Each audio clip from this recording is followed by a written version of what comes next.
we had some neighbors. This really bothered me. We had some neighbors who only had like 3 children, but because he had been injured along the way, they got a lot of help from the welfare department and stuff. Dad wouldn't take help anyway. They got all of this fruit, and the kids would come out eating like a peach, take one bite and throw it down. Wow, we couldn't even afford peaches because they were too expensive. So, Mom said... Edward Coleman Kraus, my grandfather, was born in 1917 to George W. and Mary Coleman Kraus. The family resided in Watertown, New York. As the eldest of 6, Ed carried with him a responsibility for supporting his family through his teen years. We didn't know we were poor. I mean, we didn't. But Dad wouldn't take a penny from us. Oh, there was no, we would starve before he would take any help. As a young man, Ed was driven and thorough.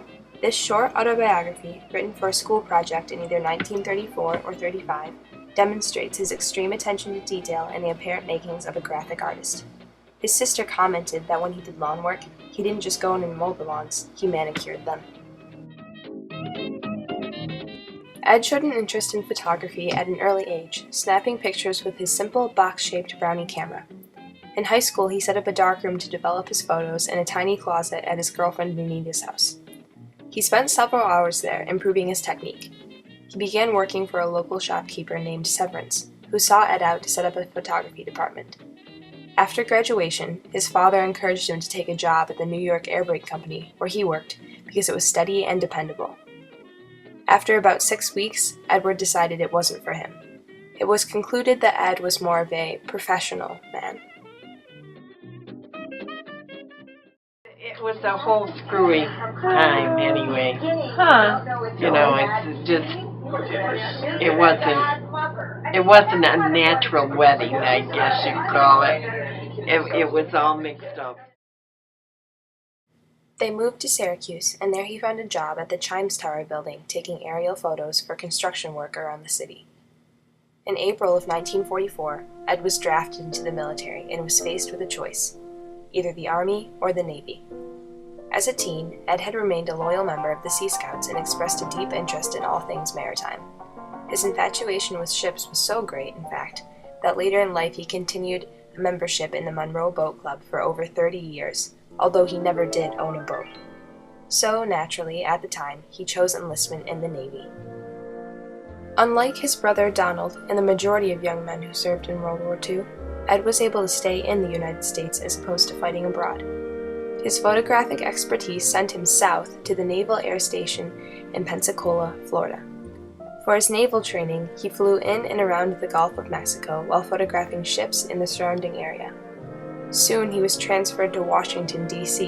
to teach aerial color photography. His skills became so developed that a picture of his was featured as the front cover of a 1943 edition of Liberty, a popular magazine circulating at the time to promote the war effort. Ed received 2 medals for his service, the American Theater Service Medal, shown on the left, and the Victory Medal, shown on the right. During his time away, Ed's marriage with Anita fell apart. For 6 weeks, he stayed in Reno to finalize the divorce. After being discharged from the service, many war veterans took advantage of the financial benefits of the 1944 GI Bill of Rights and got an education. Ed, never having attended college, pursued a career in photography based on his own individual's knowledge and skill alone. While stationed in D.C., Ed became acquainted with a man whose father owned the Lazy Boy Corporation in Monroe, Michigan. This connection provided Ed with the necessary means to jumpstart his new business. After his release, Ed moved to Dundee, Michigan, only a few miles west of Monroe.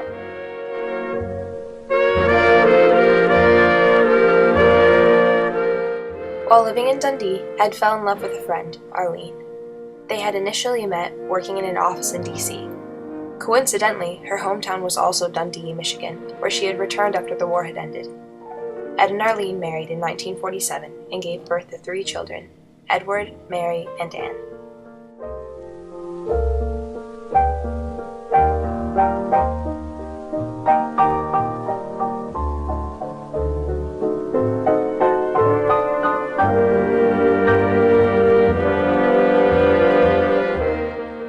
the same year Ed and Arlene were married, Ed opened his printing business. He successfully owned and operated E.C. Kraus Company of Dundee, Michigan for over 40 years.